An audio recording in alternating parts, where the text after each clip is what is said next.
Good evening, and welcome to another edition of Mental Health Monday, I brought to can't you hear by you. Saving Grace Community Church, also brought to you by Grace House Cincinnati, a nonprofit and ministry of Saving Grace Community Church. Tonight, we are very happy to have with us um, our resident I just expert, lost my sound. I'm coming uh, back. Dr. Moss, Quentin Moss of Modern Psychiatry. He is the founder and president and CEO. And also joining with us tonight, we have Camilla McCaleb. We also have Shauna Snyder. Everyone say, hey, hey, hey, hey, hey, hey, Hello hey, there. hey, hey. So tonight, Dr. Moss, we are dealing with a very prevalent and a very pervasive problem within all of our communities. Um, and so, and it's nothing new. It's all over the news. It affects people from various economic backgrounds, all ethnic groups. It impacts everyone's life. And so our topic is tonight overcoming opiate use. So for all of us novice or those that don't remember anything from health class back in the day, Yeah. tell us what an opiate is and how it affects our body. An opioid is a drug or compound that has its primary effect in the brain. And though it does provide some benefit of various types of pain, it has its activity at this mu opioid receptor. And at that receptor in the brain, when it engages, it causes the release of this chemical that our brain and our body loves called dopamine. Okay. And when we get that release of dopamine, we get a sense of some people calmness, some people energy, or some people may get a sense of euphoria. Hmm. And when we continue to use this drug or compound, oftentimes our brain doesn't like it. It sees it as something that should not be happening. Hmm. And it tries to pull down those receptors so there's less receptors available for this drug. And doing so, people have to use more and more of the substance in order to get the same effect. Wow. Which then leads to this issue of tolerance and increasing risk of overdose. Hmm. And opioids come in the form of pain medication like oxycodone or oxycodone, Vicodin, Percocet. But it also comes in the form of heroin and most recently fentanyl. Wow. We've been battling. Okay. Well, I think that what we've learned recently is that about 128 people a day, perhaps even more, uh, die from opiate use or overdose. Yeah. And it is a very pervasive problem, as I've mentioned earlier. And especially during this pandemic, Mm-hmm. the American Medical Association states that more than 40 states have reported increases in opiate use related mortality, that is, as well as ongoing concerns for those with mental illness and substance abuse. So, what was already a major issue or major problem Mm-hmm. has become a more pervasive problem, Yes. even during this time of pandemic. Which brings up another question. So very oftentimes, Dr. Moss, we hear uh, when speaking to those persons that are struggling with addictions, we talk about triggers. Uh, and so, as I think about this time of the pandemic, when there are when individuals are facing financial challenges, when they're spending more time at home, uh, and there is a situation where there's a possibility of domestic violence. Yeah. It seems as though those triggers and the opportunity to engage and go back, fall back, have a relapse seems like the time is right.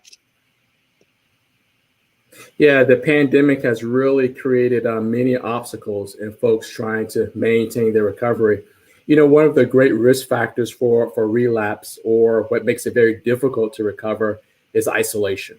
Mm-hmm. People who suffer from addiction are often isolated already because of the stigma that's associated with the illness. Mm-hmm. And unfortunately, some decisions have led to difficulty in maintaining, family relationships. Mm-hmm. But during the pandemic, many people were closed in as we needed to be safe. Mm-hmm. But the side effect of that is that people weren't able to have the social support that they would usually have, tie into their social networks as they had been able to do, or even go to recovery meetings as they had accustomed to be going.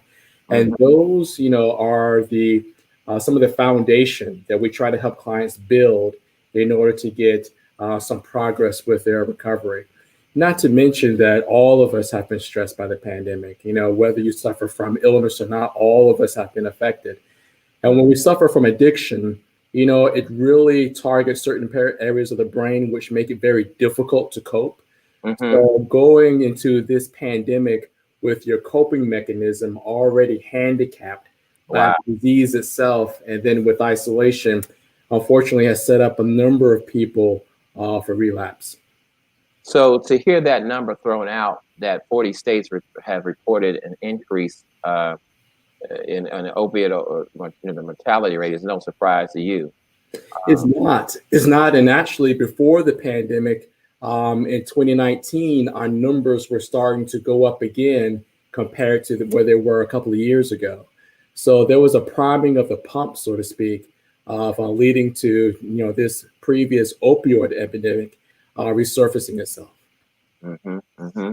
And so in your clinic, uh, how obvious has it been to your staff that the problem has increased? And what is your staff? Because you shared that you have approximately 30 licensed counselors, correct? What are they reporting to you in terms of folks that are coming, and what are they saying? How this pandemic has compounded or further exacerbated this problem? We have people who are coming in for treatment for the first time, but we also have people coming in my practice and also at Talbot House where I do some work. Mm-hmm. People who had been establishing their recovery. They've had months and some of them probably years clean, and they have suffered in difficulty, as I mentioned, connecting to others. Mm-hmm. But treatment programs had to adjust to the pandemic with telehealth. Many people were able to get on board with that, but many clients were not. Mm-hmm. We've had people who have continued to have access to the medication to help treat their illness, but Mm-hmm. haven't been able to connect at times, in various programs to counselors or physicians or case managers to be able to get their needs met. So this has been devastating. When you think about someone who's depressed, they've been hit pretty hard, but folks I think who suffer from addiction have been hit doubly hard, Mm-hmm. secondary to what's been placed upon them. One of the treatment options that I found always as a novice is that to treat a drug addiction, drugs are often used to do that. And according to the U.S. Department of Health and Human Services, approximately 1.27 million folks, Americans, are now receiving medication assisted treatment. Hmm.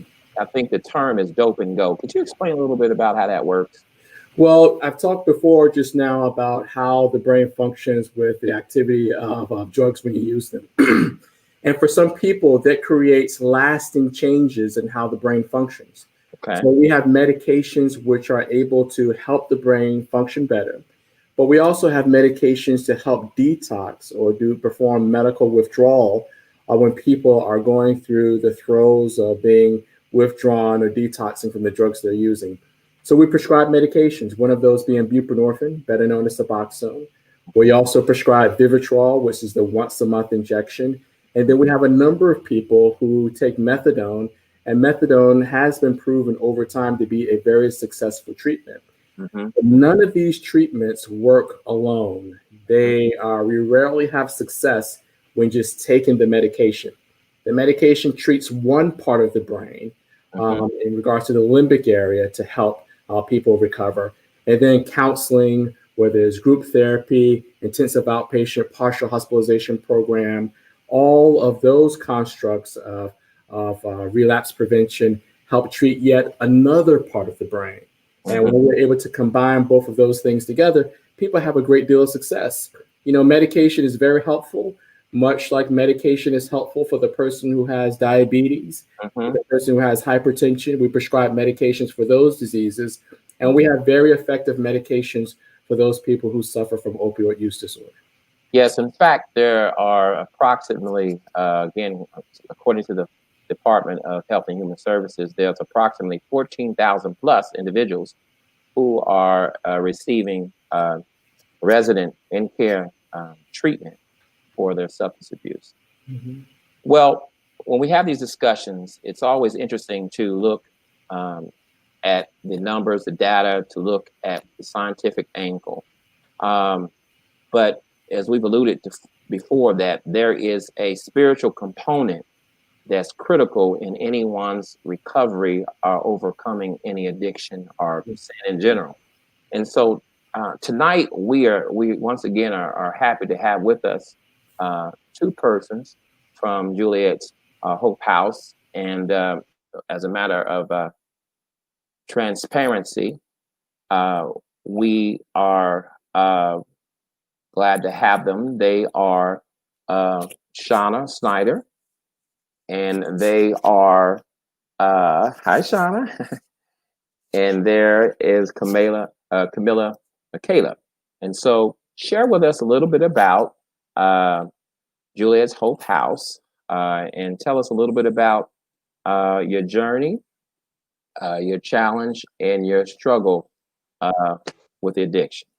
We can start with you, Shauna. Okay, can you hear me? I can hear you. Okay. So my name's Shauna, and I struggle with drugs off and on pretty much like all my life. I went through a period where I wasn't using drugs, but I was drinking, so it was still all the same, just masking the pain of the trauma that I've been through.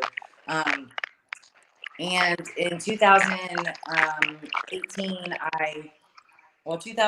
the end of 2016, I started using. 2016, I got beat really, really bad for like 13 hours, and I almost died. And due to the nightmares that came from that beating, I started using, and I relapsed on drugs. And I started using meth first, and then heroin. And it just kept me up for days at a time, so that I didn't have to sleep. And I ended up in jail. It's always a cycle. You go through. You may start with a job, a house, and all this stuff, but you usually end up homeless, nowhere to live, and then in jail. So it's just like a cycle that goes on and on. But I ended up in jail. My mom went to Landmark, a member at Landmark Church, and so I'd heard about Juliet's Hope. So I entered Juliet's Hope the beginning of 2019, and it's a 2-year program. Definitely a lot of just unconditional love. We focus on trauma, the things, the drugs, the easiest thing to take away. It's the behaviors, it's the lifestyle, just everything that we've grown accustomed to. Like everything about my life had to change for me to be able to stay sober. Not just the drugs is just the tip of it. Like I had to change everything. My thought process. And Juliet's Hope's faith-based, so definitely my relationship with Christ is, I always say that I chase Christ like the air I breathe. And at the end of the day, that's a big part of what keeps me sober. My community is very important to me. So I went through Juliet's Hope, and I graduated, and it was one of the hardest things I've ever had to do, like taking a look at myself, just, learning different things about myself that I didn't even realize that were these crutches, these character defects that needed to change in me so that I could stay sober. Now I work there. I am the housing manager and the outreach coordinator. So it's kind of cool. I get to, come alongside and serve the women coming in, and there's really nothing that they're going through that I didn't go through. So it's each one teach one. We're peer ran. And it's an awesome place, and it works because it's long term. The 2 years is where it works, because the 30, 60, 90 days, your brain's not even started to heal yet. So once we start getting into, we get to the trauma, and then we're just living in community and knowing that it's a sisterhood, that that we can count on each other, and yeah, I'm just thankful to be there and to be able to give back and to be able to pull other women out of the streets, out of the pit, because it's Power, definitely no place to be. powerful. On your audio, just make sure that we're getting a little feedback from you. I'm not sure if anybody moving around near you. Um, I would ask Shauna, in terms of one of the things we do notice, we know about addiction, that trauma trauma is really associated sometimes with someone's addiction. Um, and also, I'm always curious. Did you grow up in a home where maybe your family members or your parents struggle with addiction or substance abuse? I didn't. I can't hear you. I might have to. See, we're in the same house. That might be why this is happening. Okay, okay, Let okay. me. Should I Well, leave and just you, yeah, let you, it go? yeah, you figure it out and come back to us. Okay. Okay. Okay. Go ahead.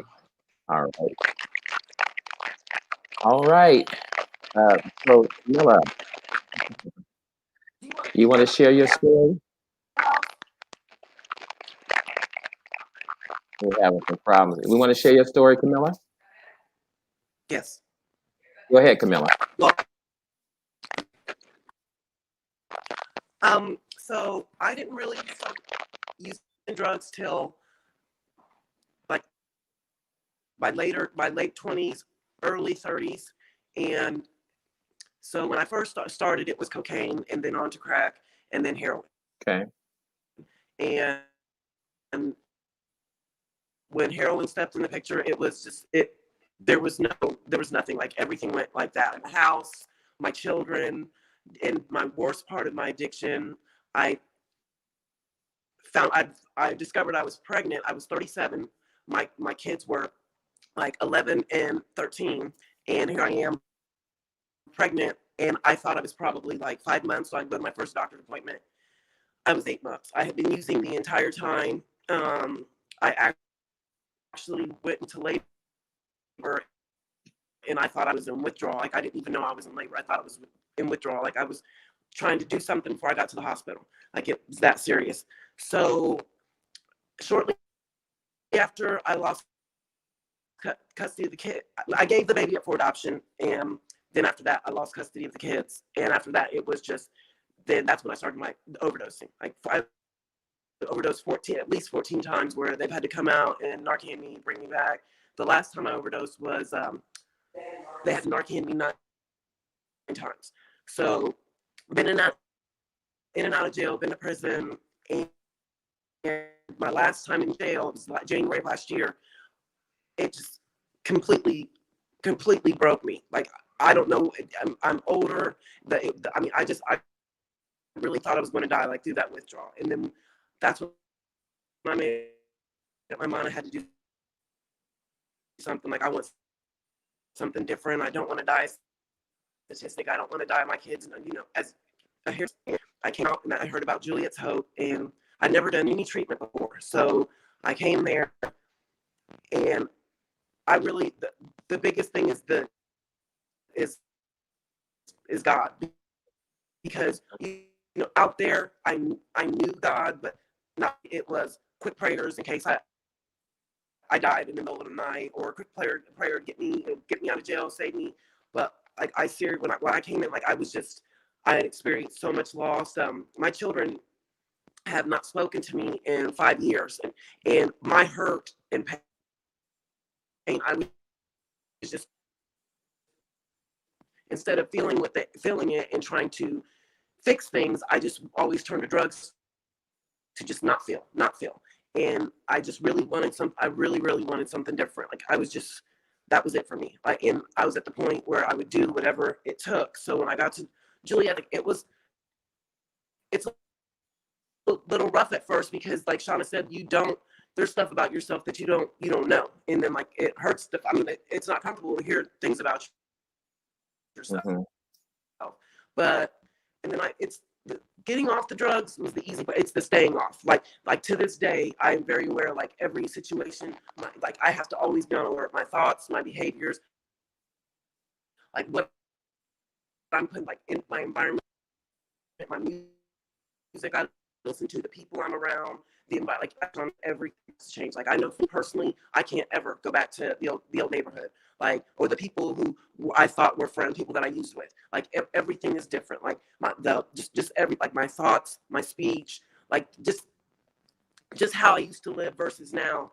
And I'm extremely grateful. Like every day I thank God, because no matter what, like I always thought that while I was out there using, like if people were perfect and they had no problems, and I used to want to be them so bad, but the problems are still there. It's just how it's actually dealing with them instead of running.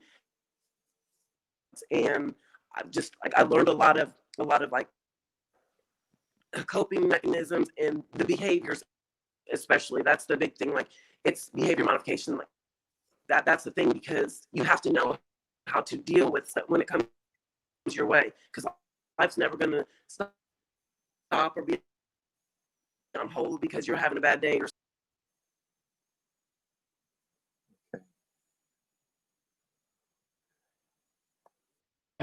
Listen, Shauna, just do me a favor. Just have Camilla come where you are, and we'll try to catch you. I'm gonna put you and catch you Okay. on mute. We Okay. gotta go All together, right. Camila. So, Dr. Moss, I think that was really interesting. We've been Yeah. talking about the whole piece about in the last couple of weeks, behavior modification, and in terms of how to curtail and to deal with our behavior. And so that was a wonderful thing to hear as a recognition um, from Camilla, that really is about her behavior. It's about her participating in her own recovery and healing. And so what I was blessed to hear about is that it's not only uh, it's holistic. It's not only a medication. It's not only counseling, but it's you participating and you making the decision Yeah. that enough is enough. So I thought clearly, Camilla, what I heard you Mm-hmm. saying is that you reach the point, and oftentimes we hear is you got to hit rock bottom. yes, Yes. And so, and you mentioned something that was critical. When you see, or do you run into folks that knew you when you were really using, and when you see them, is it, hey, come here, you want to hit this? Oh, you still my girl. I mean, come on, you can do this. I mean, We I just know run. you've gotten better. How do you face that type of challenge? well, it's in Lock when we were still living in Lockland. I actually, when I first started working, one of the a girl that I used to actually get my stuff off of, I worked there, and I didn't recognize her. She recognized me, but she said we all thought you were dead, and that to me was like it sounds bad, but like I mean that doesn't hurt my feelings, because like I will never go back like to that. But I do know, like, my recovery comes first. Like right now, my brother, he's in active addiction. And when he's out there, like I helped him get into a sober living. I mean, not a sober living, but into an inpatient. And all this time, like I've just always tried to not give up on him. But the thing is, like I can't make somebody want it. And when it feels like it might be, if it's going to affect me or interfere with my recovery. For instance, when I had to go pick my brother up, I saw a girl I used to live with who very much is in active addiction, and I wanted to stop, help her, but I just know, like, I can't do that if it's going to put anything at risk for me in my recovery. But I do want to be able to. I will, like, always recommend, like, I will try to help somebody if I can, but just not at the risk of I have to make sure my safety is priority. Right. Mhm. And so, as you are striving to become well, and you mentioned your brother, uh, Mhm. do you have any other family members that have battled with and have had to deal with addiction? No, it's me, and I have an older brother, and it's just great. That's where I like, when I give my testimony, I always like to mention that it doesn't discriminate. It's not just for broken home, the kids from broken homes or inner cities. Like I was raised in the suburbs. My parents are very much still married, and I had a pretty good. My dad was in the military. My mom worked. She got her master's degree. Like had a pretty good. We had family vacations, family dinners, all that.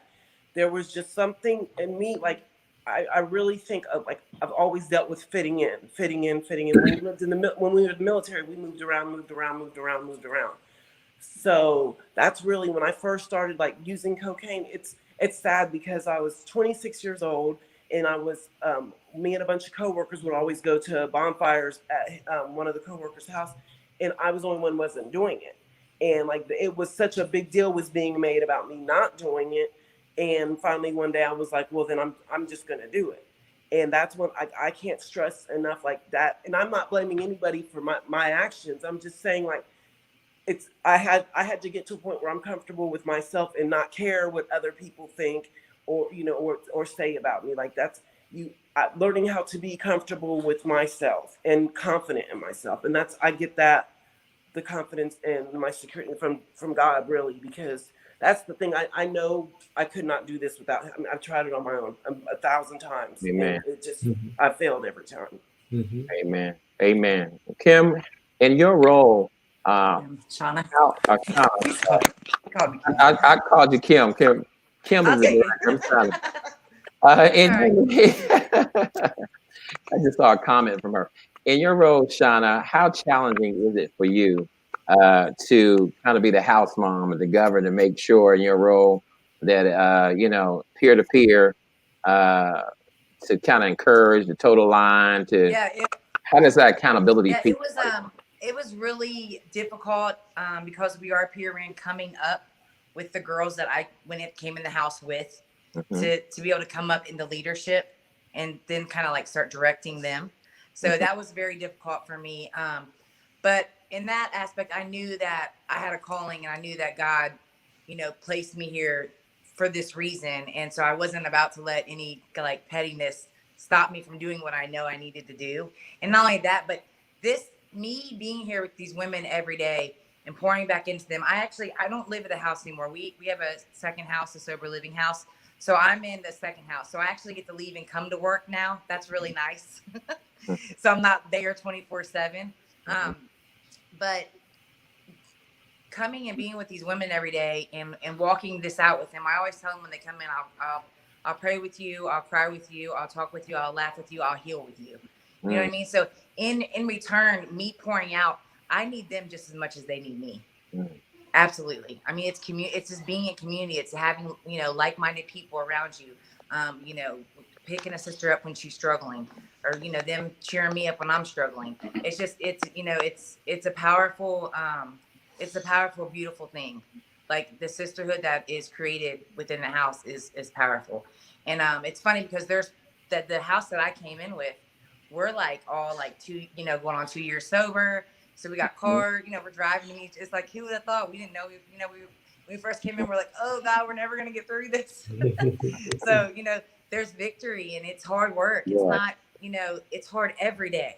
And we have to be obedient. Like I know what I do to stay clean every day. I get in my work. I have a system, and I know if I stop doing one thing, I'll be one thought, one feeling, one emotion, one action away from being right back where I was. Well, you raise a good point because people don't realize how much work is involved. And hearing your story, they say, well, isn't it easy? Why can't they just put the pipe down? Why can't they put the needle down? Don't they understand how destructive it is? Can't they just see that? I mean, and you all are saying it's work. Yes. So I'm going to say like how you were telling the story about Nicodemus coming in the night. But that's so when I finally, because my mom knew my brother was on heroin, but she did not know I was on heroin. And I knew clearly how she felt about it. But finally I went to her and I said, Mom, this has got me and I need some help. And she said, if you want to quit, then just don't do it. And it's just like, not that easy. Well, why didn't I think of that? It took my first 2 overdoses for her to really see, because it's still, this was in 2014, 15.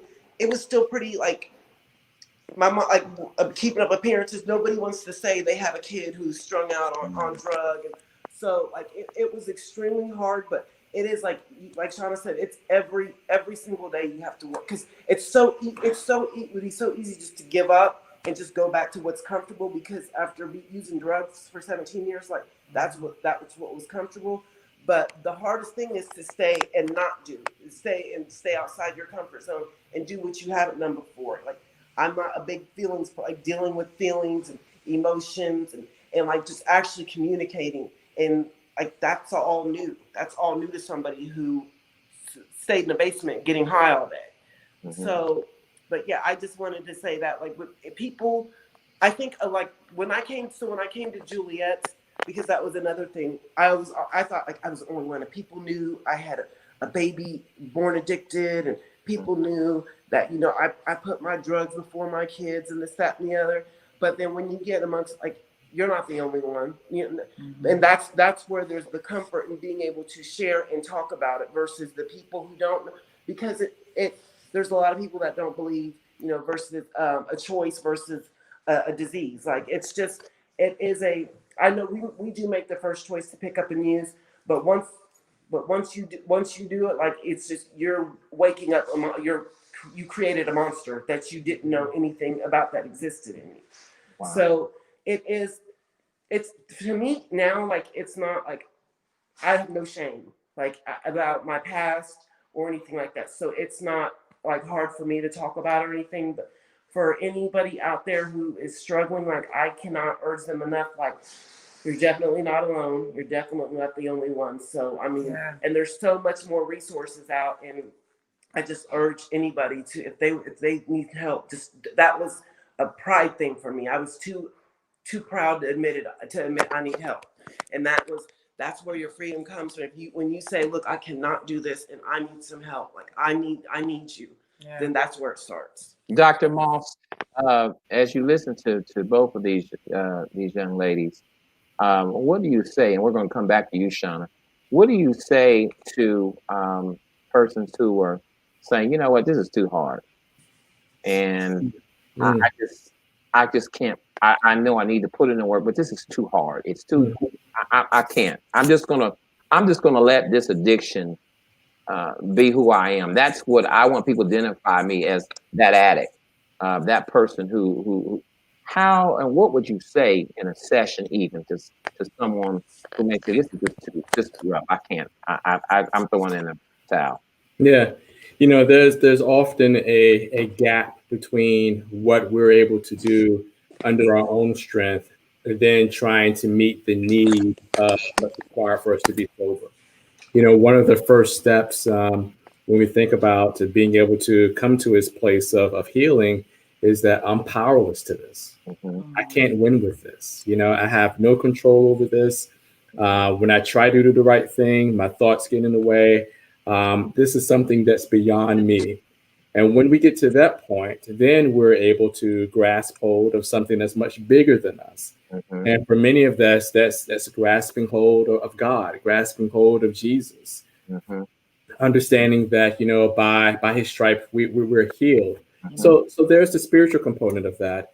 But treatment has come such a long way, even in the past 10 years, that we're able to literally walk people through, the withdrawal management.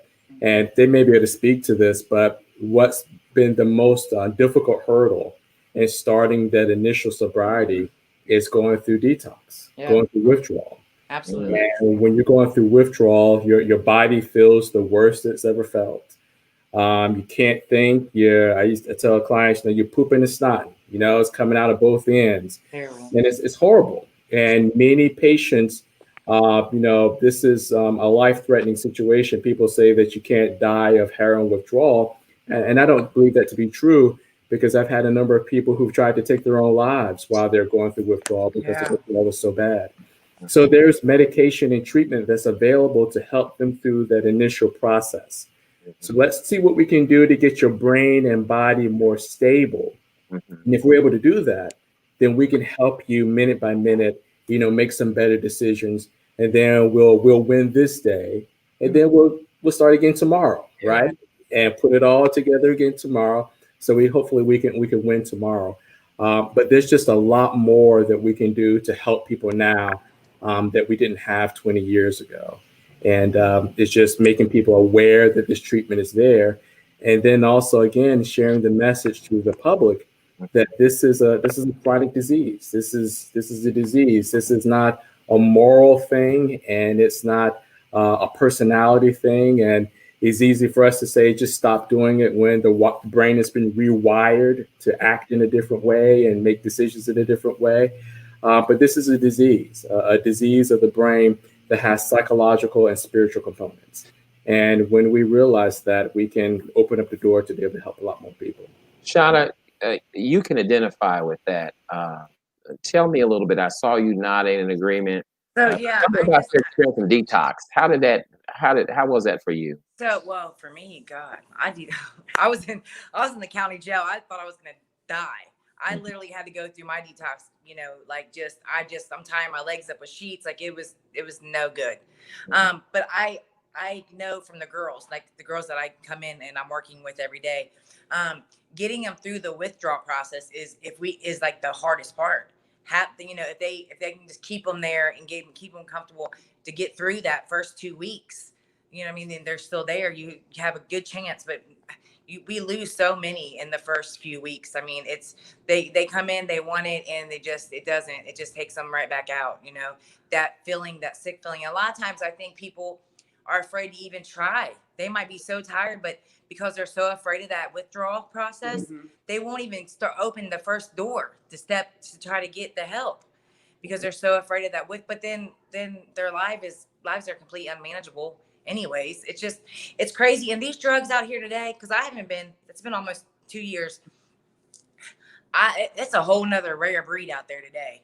Like I don't know this whole fentanyl meth mixing thing. Like I literally, it's like we're seeing like the Walking Dead out here. And I don't know why I still get surprised. I just do. You know what I mean? It breaks my heart. It's so sad. And I just always, reach out to people like you don't have to live like this anymore. You know what I mean? But and I'm always really honest. It's going to be hard. It's hard. Um, yeah, the withdrawal process is extremely hard, and a lot of people don't make it through that. So But you then the thing is, they go back out, and that's what I always worry about them. Or they'll let us get them we'll let them get them where they're like 3 days, no Suboxone, they're on, and then they disappear. Oh, it's so frustrating, because you well just you want to give them like just get, but it's hard. It's hard emotionally. It's hard mhm, spiritually, and the behavior modification is huge because mhm, you have to. I mean, everything. Our whole when we come into treatment or into a community, recovery community, our thinking is so distorted. And what we think we know is right or what we think we feel is right is just mhm, so not. mhm, There's nothing right about it. And mhm, we'll argue with you for 2 hours that we are right. mhm, We make decisions. Something that's big for me that I do now is I always be like, this is my feelings over here. Okay, this is how I feel, but what is my truth? mhm, And so I always got to take my feelings and match it back up with my truth because usually if my feelings don't match my truth, then I need to change something here. mhm, And so that's how I like go through my everyday like that, mhm. like, cause I'm with the girls, or on the job, we do work therapy now. So we're going out and working, and that's been awesome too. We don't just have like 8 hours of groups, we're going out, we're doing work therapy. It's getting the girls out. And they're doing, live on, we're cleaning rehab houses and re-rent. So, in a uh, relapse prevention class, he'll say, hey, you find this, I don't know, needle on the ground or whatever, or this dope here. What do you do? Well, you're going to write in the paper, oh, I keep walking or whatever. But now, we're out, we're doing hands on, like we run into stuff. So triggers happen, and you can see people's weaknesses, and then just working with each other, the girls working, having to come together as community team on. So it's changed our whole dynamics of our program, and just the feel of the house is so much better because we're not sitting on top of each other after hour after hour after hour. And by the time we get home, they're tired anyway. So it's been really good. This year has been really good for us, and just the way that we're going. And the girls are working hard, and their self respect, their self worth is up because they're getting jobs done. We're getting it. It's good. It's good stuff. How do you affirm folks? Because obviously it's a journey. You mentioned you've been sober for almost 2 years, and it's a challenge. How do you affirm and uplift those who may have fallen um, back at your old way and may have? Oh, I mean, no How matter do you? what, I'm gonna love you unconditionally. I'm never gonna judge you. Um, and I'm just gonna encourage you. I'm gonna encourage you as long as you're gonna let me encourage you. There comes a point where I won't enable you, but I'll be here for you. I'll pray for you every day. I have girls that I pray for every single day that might have been a day with us, 2 days with us, a week with us, a couple months with us, 6 months with us. It's yeah, I just I gotta just push them through the next. Just if they can just get through the next day, let's just get through this next hour. Sometimes, Mhm. especially when they're on the verge where they're wanting to leave, and it's so crazy too, the whole spiritual aspect of this whole thing, because the spiritual warfare that's going on with this whole thing is just, it's unreal. I mean, and I can watch it. I can look at one of my girls and I can just see her. I can see the battle, Mm, and it's scary. It's really scary. mhm. Um, but yeah, we just just show them unconditional love. To be honest with you, that's Yeah. all. That's all. Because a lot of these girls come in, they never even had anybody love them for real. I mean, we have girls that their mom put the needle in their arm, Wow. never even had a chance. Wow. Never even had a chance. Wow. They're just a product of their environment. So many, the homes are so broken these days. Like I have my issues, like being molested when I was younger, but the stories that come in now off these girls off the streets is a whole nother ball game. The trafficking, the sex trafficking, it's unreal. Wow. So the Wow. trauma, that's another thing too. People don't realize, like, why can't you just stop? I mean, you have the trauma that Yeah. may be what you're trying to cover up the pain anyways. And then you have the trauma you went ahead and put on yourself by continuing to use. Because Mm, now you're trying to get your dope and mhm. you're going to whatever means necessary. So it's just trauma after trauma after trauma, and trying to sort that out and get, allow someone trust, even to begin to allow yourself to heal. Mhm. It's a process. Mm. And I just want to say, like, if you like the program is hard and the work you put, like, and it's just my thing is you get like it's not just you're in a house with a bunch of girls. Like you actually like these girls are like me and Shauna came in around the same time. These girls are our sisters. Like I graduated, I moved out and have my own apartment now, but I'm very much like they are my community. Anytime I'm going through something, I go to the house, I talk to the girls. Like this is really, I mean, because I've done relapse prevention. It's like a class once a week for an hour. Like this staying with community like that's one of the biggest things. Like I can't say stress enough how important it is. Like these girls are my family, and that, like Shauna said, a lot of girls didn't have families. Like when I chose drugs over my family and like I didn't have a family. And like I remember I was telling somebody the other day, like the first Thanksgiving here was, we did it last year in Cincinnati. And like I just will never forget that because it was one of the best Thanksgivings I ever had. Like in I can, like, the girls are my family. Pastor Kim, all, like we are just like it's a sisterhood. Like you just, it's not like in like you meet somebody in jail and you're gonna, oh, we'll stay in touch or whatever. This is like this is a bond that just can't be broken. You mentioned, both of you mentioned that you had children, and certainly it's something that you probably you don't want repeated in the next generation. So tell me how it was for some of you, for you to lose custody of your I'll children, try first. and how that affected to lose your child, lose custody, and So what do you do now to prevent this flowing to the next generation? So I'm gonna let her go first. with Mhm. mine, so my kids still don't talk to me. Like Okay. it's been 6 years. Like my daughter will be 18 this Friday, Mm, and you know, and I can understand why they don't.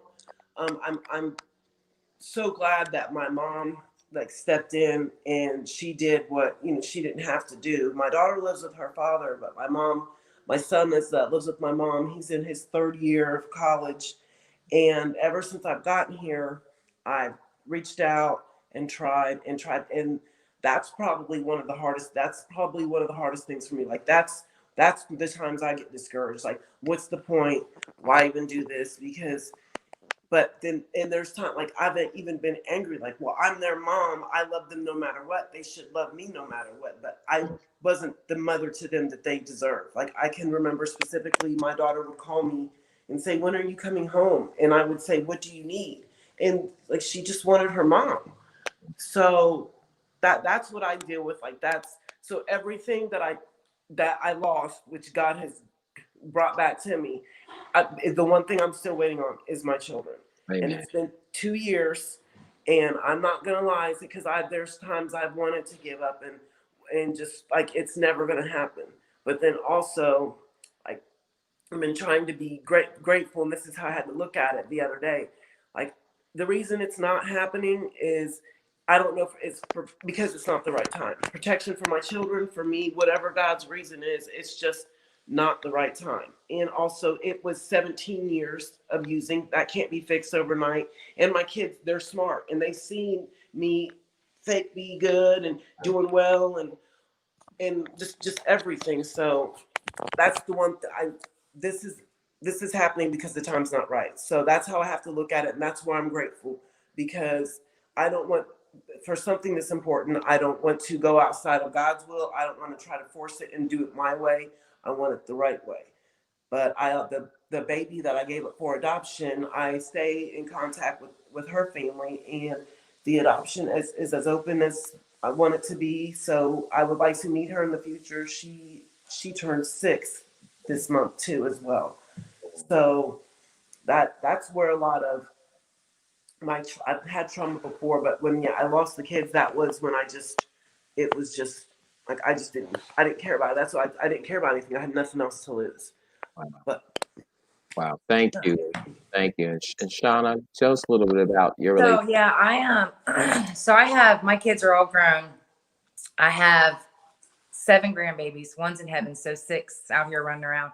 But when I started using again, my kids, I over the years where I've done good and done bad, and I've been there and I haven't been there. And this last time they were just done. Like my daughter wouldn't let me see my grandkids. My son, they wouldn't talk to me.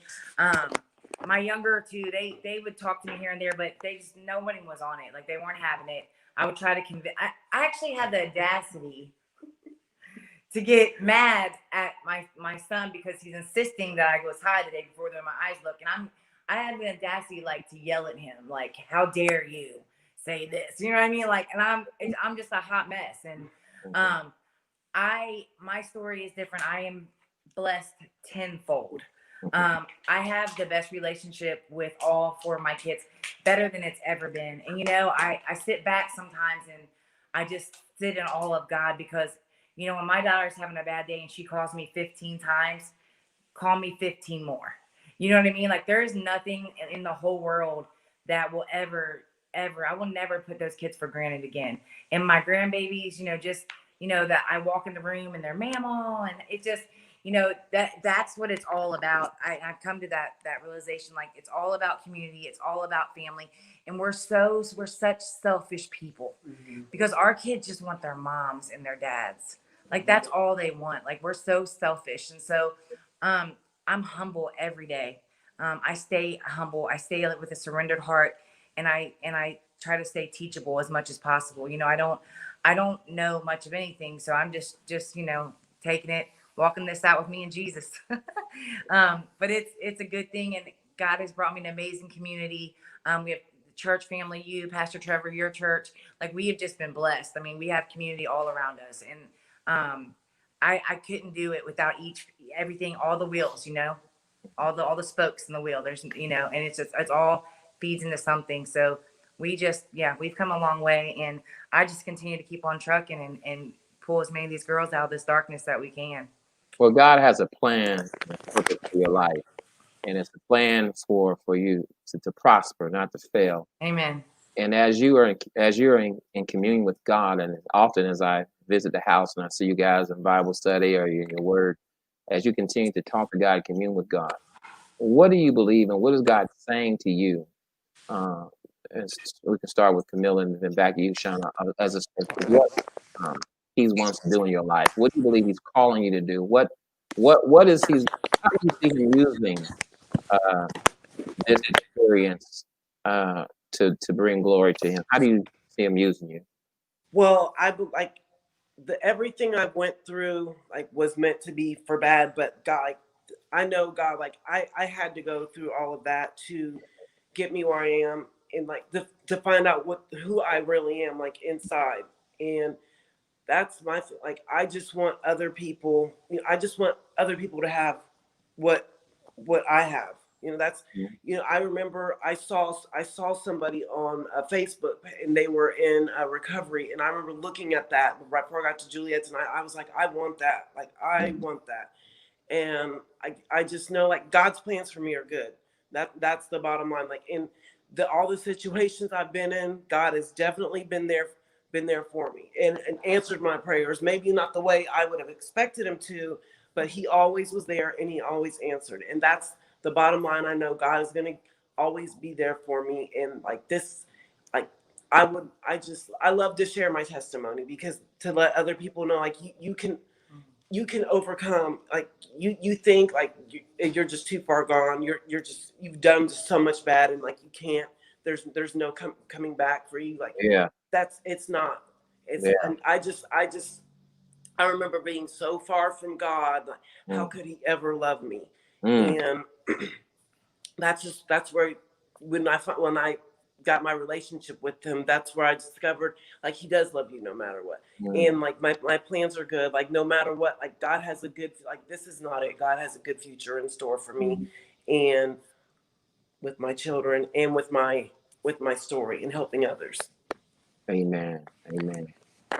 Yeah, and I just feel like I mean, he's definitely called me to serve. I have a servant's heart. I just want to just serve, and I'm definitely a prayer warrior. I just know that I'm supposed to be in a community of women, giving back what was given to me, and just teaching them like basic life skills, if that's the case, or how to love, how to forgive. Just these things that we don't know how to do when we first come in.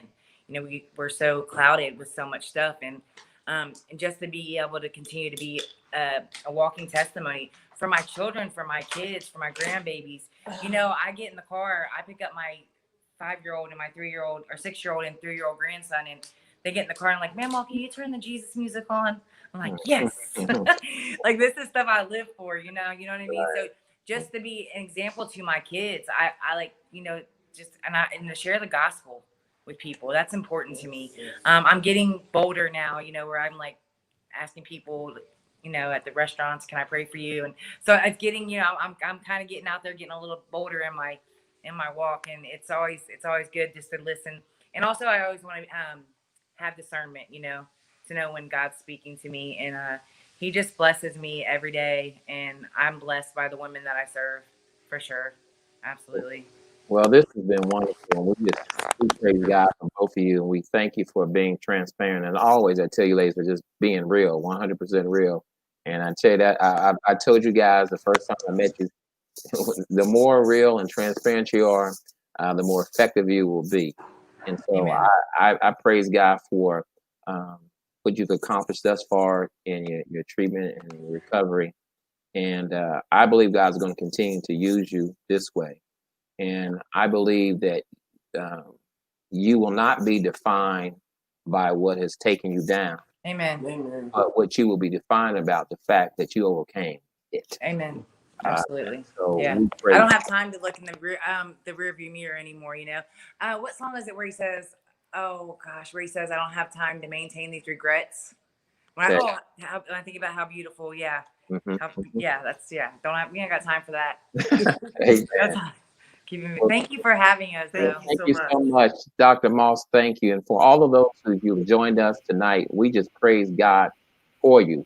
And we hope that you've helped. If you'd like to have information about Juliet's uh, Hope House, you may inbox or contact me if you'd like to donate.